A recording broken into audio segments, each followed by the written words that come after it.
Bonjour à tous, chers frères et sœurs dans le Seigneur.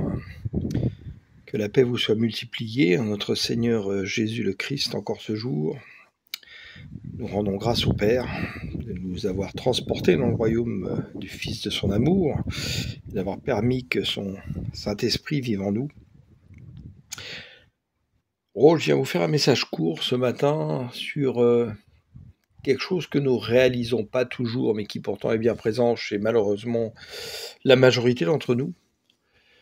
Nous limitons notre Seigneur dans notre vie. Nous limitons l'action de Yehovah Adonai, celui qui est le Seigneur, parce que notre esprit religieux n'est pas encore brisé. Nous nous laissons encore très dévorer par le monde et par la religiosité, selon les hommes, selon les commandements d'hommes, besoin de se regrouper sous des bannières d'hommes, alors que notre seule bannière devrait être l'Éternel.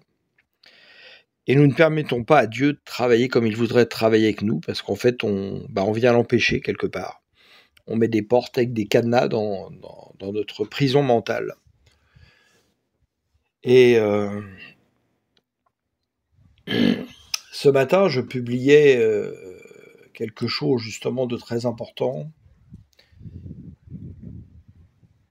Je ne suis pas et je ne serai jamais catholique, jamais évangélique à la matière des hommes, encore moins pentecôtiste, baptiste, méthodiste, adventiste, presbytérien et toutes les dénominations d'hommes qui peuvent exister.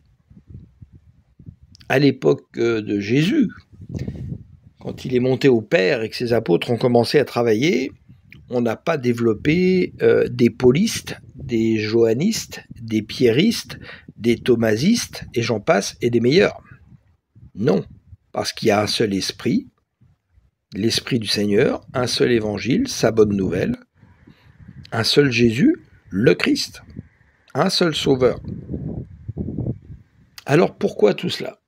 Parce que les hommes ont besoin en fait de se regrouper sous des bannières d'hommes, psychologiquement parlant. Ça les rassure. Et les hommes en fait cherchent plus à mettre leur confiance dans les hommes qu'en Dieu. Pourtant, les psaumes sont très clairs, nous indiquent le contraire et Jésus nous l'a rappelé. Nous cherchons à être acclamés par les hommes plus que par l'Éternel. Et c'est des énormes pièges qui nous empêchent de vivre la plénitude de Jésus en nous. Soyons tout simplement attachés à Jésus et arrêtons de faire toutes ces confessions où nous venons choisir ce que nous voulons prendre dans l'Évangile et ce que nous ne voulons pas prendre. Comment est-ce possible ? Moi, je n'arrive même pas à en comprendre l'existence. Vous savez, j'ai connu Jésus en 1989, alors que j'étais païen. Mais je l'ai connu de la façon religieuse, ça m'a servi à rien. Et ça m'a pas empêché d'être dévoré par le monde, de dévorer le monde, jusqu'à ce que je chante que vraiment ça n'allait pas. Et puis quand je l'ai appelé, il est venu, mais il m'a redressé tout doucement pour pas casser le roseau qui était tordu. Et je remercie le Seigneur, je remercie le Saint-Esprit de m'avoir vraiment fait comprendre que je ne dois appartenir qu'à lui. Et donc j'ai publié plusieurs petits statuts ce matin pour faire comprendre un petit peu les choses. Je vais vous les lire. Donc, en fait, si je devais parler à la manière des hommes, je dirais aujourd'hui, je suis jésuitiste. Donc, je n'appartiens qu'à Jésus et je ne me confère qu'à Jésus, je ne me confesse qu'en Jésus. Je suis jusqu'au boutiste pour aller jusqu'au bout du combat de la foi.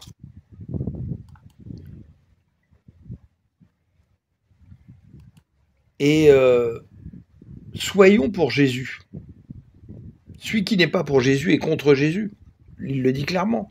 Soyons pour Jésus, en Jésus et par Jésus, sinon c'est pas possible. Soyons radicaux pour le Christ.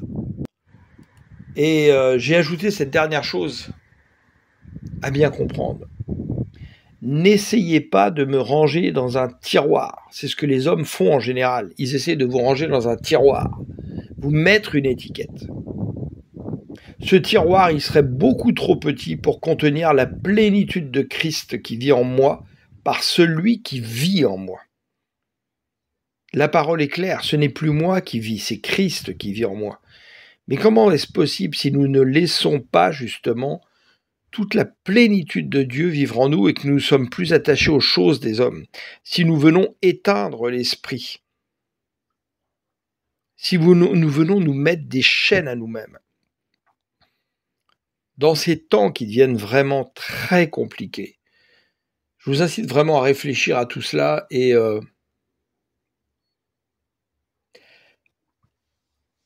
à comprendre ce que dit Jésus, c'est-à-dire si un homme veut bâtir une tour, ne s'assiera-t-il pas pour voir justement s'il a tout ce qu'il faut pour bâtir la tour jusqu'au bout. Et cette tour, c'est quoi? C'est Christ en nous qui doit être bâti. Est-ce qu'on a tout ce qu'il faut pour bâtir Christ en nous? C'est pas les hommes, c'est pas l'église du dimanche, c'est pas la religion, c'est pas toutes ces choses qui vont nous permettre de construire cette tour solide, basée sur le roc, avec ses assises, ses fondations sur le roc, le rocher de l'Éternel, Jésus, le Sauveur, le Saint d'Israël, le bras droit de l'Éternel. Seul le Saint-Esprit va nous aider pour cela, et seul le fait de reconnaître que nous ne voulons appartenir à aucun groupe des hommes, mais à Jésus. Et après avoir réfléchi pour voir si vous pouvez bâtir cette tour, je vous invite ce matin à vraiment, quand vous aurez pris le temps de tout ça, avec conviction, de déclarer: Seigneur, que mon cœur parle et non pas le bout de mes lèvres. Saint-Esprit, je veux me soumettre à toi. Je veux me soumettre à ta volonté. Conduis-moi, car sans toi, je ne peux rien faire de bon. Montre-moi le chemin. Me voici, parle-moi, dis-moi, montre-moi. Seigneur, je veux rejeter cette montagne de l'incrédulité dans la mer, parce que tu déclares: tout ce que vous demanderez en mon nom, croyez et vous le recevrez.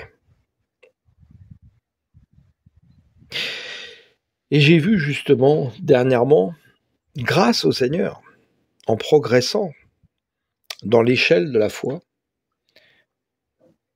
dans l'échelle qui permet de comprendre que la plénitude de Christ habite en nous, mais que nous ne lui permettons pas de vivre, j'ai vécu une semaine de miracle après miracle, conforme à l'Écriture.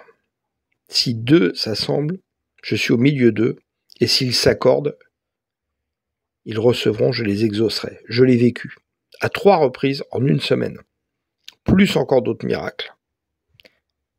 La parole est vraie. C'est nous qui empêchons la parole d'agir en nous, justement parce que nous limitons l'Éternel dans notre vie, à cause justement de toutes ces choses qui sont venues des hommes sous l'inspiration du monde, donc de la pensée du monde qui n'est pas de Jésus. Voilà, je voulais laisser ce petit message pour vraiment que vous vous édifiez, vous fortifiez dans la foi et croire vraiment, je vous le dis, Jésus est vivant, il vit en vous, il sonde toutes les profondeurs de votre cœur, de votre âme, il connaît les paroles qui sortent de votre bouche avant même que vous les ayez prononcées. Le Père connaît tous vos besoins avant même que vous lui demandiez. Puissions-nous essayer de prier davantage pour les autres que pour nous-mêmes, parce que le Seigneur sait ce dont nous avons besoin, et je l'ai vu cette semaine, il m'a donné ce dont j'avais besoin. Et il a ouvert des portes qui sur le papier ne peuvent pas s'ouvrir. Mais lui, il a la clé. Alors je vous incite à méditer, réfléchir sur tout ça en vous appuyant sur la parole de Dieu, bien évidemment. Et vraiment que le Seigneur illumine les yeux de votre cœur et que nous puissions renforcer ce corps du Christ qui, à cause des églises des hommes, est malade aujourd'hui. Et le Seigneur nous appelle justement à venir guérir toute cette confusion uniquement par la foi et les yeux tournés uniquement vers le Seigneur, vers la croix.